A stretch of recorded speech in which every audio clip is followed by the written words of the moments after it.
صحیح مسلم میں کہ ہیرا پہاڑ ہل پڑا تو آپ صلی اللہ علیہ وسلم نے فرمایا تجھ پہ ایک صدیق شہداء کے اور نبی کے سوا کوئی نہیں ہے، تو وہ تھم گیا.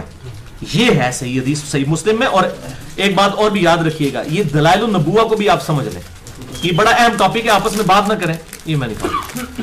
اچھا آپس میں گفتگو نہیں کرنی، میری طرف متوجہ ہونا ہے. یہ دلائل النبوہ کو یا علامات نبوت کو سمجھیں. احادیث میں پورے چیپٹرز ہیں دلائل النبوہ اور علامات نبوت کے اوپر، سارے کمبائنڈ فارم میں آپ کو مشکات کی تیسری جلد میں مل جائیں گے. معجزات والے چیپٹر میں علامات نبوت، صحیح بخاری میں بھی چیپٹر ہے. نبی کی جو مستقبل کی خبریں ہیں وہ جسٹیفائی کرتی ہیں کہ یہ اللہ کا پیغمبر ہے علیہ السلام.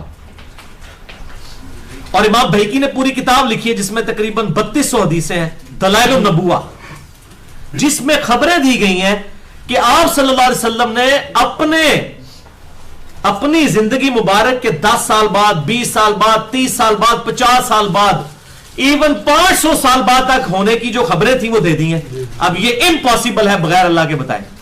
یہ آج کل لوگ نبی صلی اللہ علیہ وسلم کی ذات پہ بھی اٹیک کرتے ہیں. وہ کہتے ہیں جی تمہارا پورا دین نبی کے اوپر کھڑا ہے تو تمہیں کیسے پتا ہے کہ وہ اللہ کا نبی ہے؟ ہم کہتے ہیں کتاب اللہ، وہ کہتے ہیں یہ تو اس نے دیا آپ کو. ایکسٹرنل کوئی سورس بتائیں، ہم کہتے ہیں for the sake of argument agree. ہم آپ کو نبوت کی خبریں بتاتے ہیں کہ نبی صلی اللہ علیہ وسلم، صحیح بخاری میں حدیث ہے 7109 آپ، اور یہ علامات نبوت میں بھی امام بخاری لے کے ہیں. آپ نے حضرت حسن ابن علی کو اپنی گود میں اٹھایا ہوا ہے اور عمر اس وقت تقریباً 7-8 سال ہے حضرت حسن کی، حضرت حسن کو. اور آپ کبھی پبلک کی طرف دیکھتے ہیں کبھی حسن کی طرف اور کہتے ہیں یہ میرا بیٹا سید ہے، یعنی یہ بڑے پن کا مظاہرہ کرنے والا ہے، اس کی قربانی یہ دے گا، یہ سید ہے، سردار ہے. اس کی وجہ سے مسلمانوں کے 2 گروہوں میں صلح ہو جائے گی. اور وہ صلح اس بشارت کے تقریباً آپ سمجھ لیں 32-33 سال کے بعد ہوئی ہے صلح حسن. یعنی آپ نے سیدھا کہہ دیا کہ یہ بچہ 32 سال تک تو نہیں مرنے کا. اس کو چھوٹی خبر ہے. پھر آپ صحیح بخاری میں آتا ہے 2812 نمبر حدیث کے عمار کو ایک باغی جماعت قتل کرے گی. اب عمار نے قتل ہونا تھا 30 سال کے بعد، تقریباً 93 سال کی عمر میں صفین میں، اور آپ پہلے کہہ رہے ہیں کہ باغی جماعت قتل کرے گی. سیدنا حسین علیہ السلام کے بارے میں جو آپ کہہ رہے تھے وہ مسند امام احمد میں ہے، جو آپ صلی اللہ علیہ وسلم نے بچے کو اٹھائے اور رو رہے ہیں. سیدنا علی کہتے ہیں آپ کو کس نے ناراض کر دیا؟ فرمایا ابھی جبرائیل نے مجھے بتایا تھا کہ آپ کے اس بیٹے کو فرات کے کنارے شہید کر دیا جائے گا، اور وہ وہاں کی سرخ مٹی بھی مجھے دکھا رہے تھے. اب وہ واقعہ 50 سال بعد ہوا ہے. اسی طریقے سے یہ جو تاتاریوں کے ساتھ جنگوں والی یہ حدیثیں آپ کو ملیں گی بخاری مسلم میں، جو 500-600 سال بعد واقعات ہوئے. دلائل النبوہ ایک پوری کتاب ہے جس میں اس قسم کی پروفیسیز، مستقبل کی خبریں، پیشن گوئیاں نبی صلی اللہ علیہ وسلم کی جمع کی گئی ہیں، جو اس بات کا ثبوت ہے یہ دنیا میں میڈیکلی یا اسی طریقے سائنٹیفکلی امپاسبل ہے کوئی شخص اس طرح کی پریڈکشن کر دے اور وہ ساری کی ساری منوان پوری ہو. اور ایسا شخص جس کے ساتھ ہزاروں لوگ اٹیچ ہوں، ہزاروں لوگ، اور کوئی ایک بندہ بھی ایسا نہ ہو جو آپ کے ساتھ پوری زندگی اٹیچ رہا ہے. ایک تو ہے کہ منافقت کے لیے کچھ عرصہ اٹیچ ہوا، بعد میں وہ مرتد ہو گیا، لیکن جو شروع سے ساتھی اٹیچ رہے ہیں وہ آپ کے ساتھ آخری وقت تک رہے ہیں، اور وفات کے بعد بھی انہوں نے دین کو نبھایا. اور ان کو اتنا کانفیڈنس تھا جب پورے عرب نے بغاوت کر دی، عرب قبائل نے اسلام قبول کر لیا اس وقت دب کے، اور حضور کی وفات کے بعد مرتد ہو گئے. سیدنا ابو بکر کا آپ کانفیڈنس لیول دیکھیں. حضرت عمر کے بھی پاؤں لڑکھڑا پڑے، انہوں نے کہا جو منکرین زکات ہیں خلاف قتال کروں گا میں. یہ اللہ نے حق رکھا ہے اسلام میں مال کا، جیسا کہ نماز جو ہے وہ حق ہے عبادت کے اندر اللہ کا. وہ کہتے ہیں جی اتنے بازوں پہ آپ جنگ، انہوں نے کہا ان کو یقین تھا نبی کے باتوں پر. انہوں نے کہا نہیں، رومن امپائر گرے گی، رشین امپائر بھی گرے گی. اس وقت کی جو رشین امپائر تھی وہ سمجھ لیں آپ، یہ پرشین امپائر، اور رومن امپائر آج کا امریکہ سمجھ لیں. اتنا ان کو کانفیڈنس تھا. حالانکہ غزوہ خندق تک چند ہزار لوگ مسلمان تھے، اور وہ خندق کھودنے کی وجہ سے پرلی طرف سے تیر آتے تھے تو پیشاب کرنا بھی مشکل ہوتا تھا. اور نبی صلی اللہ علیہ وسلم ایک سفر جو صحیح بخاری میں آتا ہے، ایک پتھر نہیں ٹوٹ رہا تھا، آپ نے اس کو توڑا، پہلی دفعہ اس سے چنگاری نکلی اور آپ نے کہا اللہ نے مجھے یمن عطا فرما دیا، دوسری بار میں روم عطا فرما دیا، مجھے پرشیا عطا فرما دیا. اور منافقین مذاق اڑا رہے ہیں کہ ہم تو ٹائلٹ جانے سے بیزار ہیں، اور یہ نبی کہہ رہا ہے اتنی بڑی بڑی امپائرز گریں گی، 2/3 دنیا پہ جس کی حکومت ہے رومن امپائر کی. اور دیکھا لوگوں نے ود ان 10 years والذی ارسل رسولہ بالہدی ودین الحق لیظہرہ علی الدین کلہ. یہ ہے معجزہ. کہ نبی صلی اللہ علیہ وسلم کی مبارک زندگی اتنی غیر معمولی معجزات پر مبنی ہے کہ انسانیت یہ ڈینائی کر ہی نہیں سکتی کہ یہ اللہ کی مدد کے بغیر یہ امپاسبل ہے. یہ چیز یہ آپ کے ساتھ مدد تھی اللہ تعالیٰ کی. اور یہ ہے نبوت کی خبریں مستقبل میں یہ ہونا, جو چیز نبی کی نبوت کو الحمدللہ جو ہے وہ جسٹیفائی کرتی ہے, اور وہ ساری خبریں اس طرح من و ان پوری ہوئی ہیں الحمدللہ. آج تو ہم ماضی میں آپ جناب سلام کریں ابو بکر علیہ السلام, عمر علیہ السلام, عثمان علیہ السلام اور علی علیہ السلام کو, جنہوں نے بغیر دیکھے حضور کی بات کو مان لیا تھا کہ یہ ہو جائے گا. اور یار جس بندے کے ساتھ ابھی بندے ہی 100-150 کے قریب بندہ ہے, اور وہ آپ کو کہہ رہا ہے انشاءاللہ تعالی رومن امپائر ہمارے پاس آئے گی. یہ اسی طریقے سے ہے کہ میں یہاں پہ 50-60 بندوں میں بیٹھ کے کہوں کہ انشاءاللہ تعالی ایک سال کے اندر سارے بریلوی دیوبندی اہل حدیث جو ہیں فرقہ واریت کو چھوڑ کے جو عام مسلمان بن جائیں گے, تو تجھے کوئی اپنے عقل کا علاج کراؤ اور ہو بھی جائے ویسا. یہ امپاسبل ہے. اور اتنی بڑی بات, چلو رومن امپائر کہہ دینا جس کے بعد 2/3 ورڈ ہے کہ جی اگلے 10 سال کے اندر میں باقی دنیا پہ, پھر تو بات سمجھ آتی ہے. اور جو پاؤں میں جوتیاں نہیں, جن لوگوں کے کپڑے پورے نہیں ہیں, اور ان کا نبی ان کو بشارت دے رہا ہے کہ یہ کیسر و کسرا کے خزانے آئیں گے تمہارے پاس.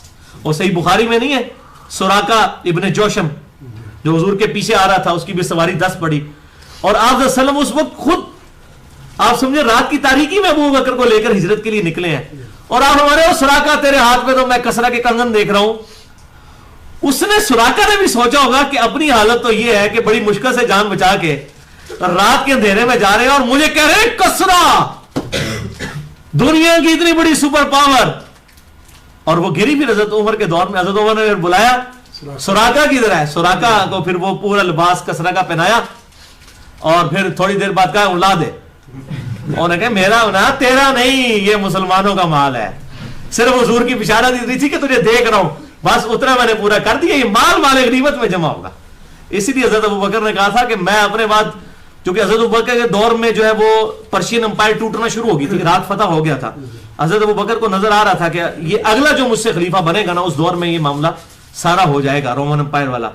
تو انہوں نے کہا پھر میں ایسے شخص کو تمہارے اوپر لگا کے جا رہا ہوں جس نے دنیا کو 3 طلاقیں دے دی ہیں, زہد کا امام ہے وہ سیدنا عمر علیہ السلام, ٹھیک ہے, اور وہ تمہیں بالکل سیدھی طرح چڑھائے گا. اور پھر چلایا انہوں نے صحیح طریقے سے, کوئی چسک نہیں سکتا تھا. 4 سال سے زیادہ کسی کو گورنر نہیں رہنے دیتے تھے.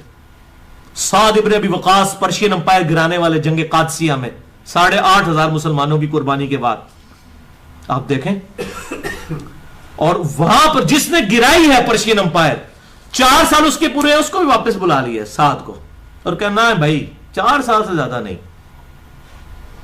یہ نہ تو پارٹی اپنی بنا لے وہاں پہ. 4 سال بعد وہ ایک گورنر کو ہٹا کے دوسرے کو لگا دیتے تھے تاکہ کوئی بندہ اس کو آن نہ کرے. خالد ابن ولید اپنی عروج پہ تھے, اور بالکل جنگ یرموک قریب آ گئی ہے, اور اینڈ ٹائم پہ سیدنا عمر کا یہ ڈیسیژن آ گیا بھی خالد کو ہٹاؤ, ابو عبیدہ کو لگایا جائے گا. لوگ کہہ رہے تھے جناب کیا ہوگا, فتح ہوئی. پھر حضرت عمر نے کہا یہ اپنی بت پرستی ختم کرو کہ خالد کی وجہ سے فتوحات ہو رہی ہیں, اللہ کی وجہ سے ہو رہی ہیں, یہ اللہ کروا رہا ہے. وہاں بھی اللہ نے کروایا, یہ بھی اللہ ہی کروا رہا ہے. پھر لوگوں نے دیکھا, لوگوں نے کہا واقعی جی صحیح ڈیسیژن تھا. حضرت خالد بھی اس وقت تو ناراض ہوئے, لیکن بعد میں کہتے تھے عمر کا ڈیسیژن صحیح ہے, کیونکہ میں نے دیکھا عمر نے تو اپنے بڑے قریبی رشتہ داروں کو بھی 4 سال تک عہدوں پہ نہیں رہنے دیا, اس کے بعد ہٹا دیا. تو اگر میرے لیے ڈیسیژن ہو گیا تو کوئی غلط ڈیسیژن نہیں, انصاف تھا ان کا, یہی چیز تھی. اور آپ دیکھیں کہ کس طریقے سے وہ ڈیسیژن فرمایا کرتے تھے. وہاں پر آپ دیکھ لیں ابو عبیدہ ابن جرح جو ہے وہ ان کو ٹاؤن کا مرض ہو گیا, اسی میں وہ شہید ہو گئے. مرتے مرتے انہوں نے معاذ ابن جبل کو اپنی جگہ لگایا, وہ بھی ٹاؤن کے مرض میں شہید ہو گئے. اور انہوں نے بھی شہید ہوتے ہوتے اپنی جگہ یزید بن ابی سفیان, حضرت امیر معاویہ رضی اللہ عنہ کے بڑے بھائی یزید بن ابی سفیان, بڑے کمانڈروں میں سے تھے حضرت عمر کے, ان کو لگایا اور کہا کہ یہ اب میرے بعد یہاں پر گورنر ہوگا. اب اللہ کرنا ہوا کہ وہ بھی شہید ہو گئے, ان پہ بھی موت آ گئی. ان کی وجہ سے حضرت معاویہ جو کہ ان کے چھوٹے بھائی تھے, پھر لوگوں نے مشورہ کیا کہ حضرت معاویہ کو لگا دیتے ہیں. حضرت عمر کو خط لکھ دیا, حضرت عمر نے بھی اس کو ایکسیپٹ کر لیا. اس طرح حضرت معاویہ جو ہے وہ گورنر بنے ہیں, اور شام کے ایک چھوٹے سے حصے کے. اور پھر ان کی قسمت تھی کہ حضرت عمر فوت ہو گئے, ورنہ 4 سال بعد وہ وہاں رہتے نا. حضرت عمر کی زندگی میں اگر 4 سال پورے ہو جاتے نا تو وہاں نہ ہوتے, وہ پھر کسی اور جگہ پہ ان کو لگایا جاتا. بس وہ پھر حضرت عمر شہید ہو گئے, اور پھر حضرت عثمان نے بجائے وہ گورنر کو چینج کرنے کے انہوں نے اور بڑا علاقہ ان کو دے دیا, اور پھر وہ 11 سال مزید وہاں پر رہے. پھر 15 سال جب ایک بندہ رہے گا تو پھر جب اسے خلیفہ راشد استعفیٰ مانگے گا, یہاں آپ استعفیٰ مانگ کے دیکھیں تو لوگ دیتے ہیں, تو پھر معاملات وہ بگڑ گئے اس معاملے میں. اس طریقے سے پھر آگے وہی میں نے اس لیے بتایا کہ یہ مجھ پہ ادھار تھا کہ میں معاملہ بتا دوں کہ سیدنا عمر بڑے سمجھدار آدمی تھے. وہ کسی کو بھی 4 سال سے زیادہ گورنر کے عہدے پر نہیں رہنے دیتے تھے تاکہ وہ اپنا جتھا اور پارٹی نہ بنا دے, وہاں پر پارٹی ودن پارٹی نہ بن جائے. اور یہ ان کے, اس لیے آپ دیکھیں نا بخاری اور مسلم میں حدیث ہے, میری امت اور فتنوں کے درمیان دروازہ عمر ہے. عمر کو جب توڑ دیا جائے گا نا پھر فتنے شروع ہو جائیں گے. حضرت عمر کی جو مینجمنٹ تھی وہ بڑی سٹرانگ تھی. اس میں نے ڈیٹیل سے مسئلہ نمبر 116A اور 116B ریکارڈ کروا دیا اس حوالے سے, تو کہ حقائق کیا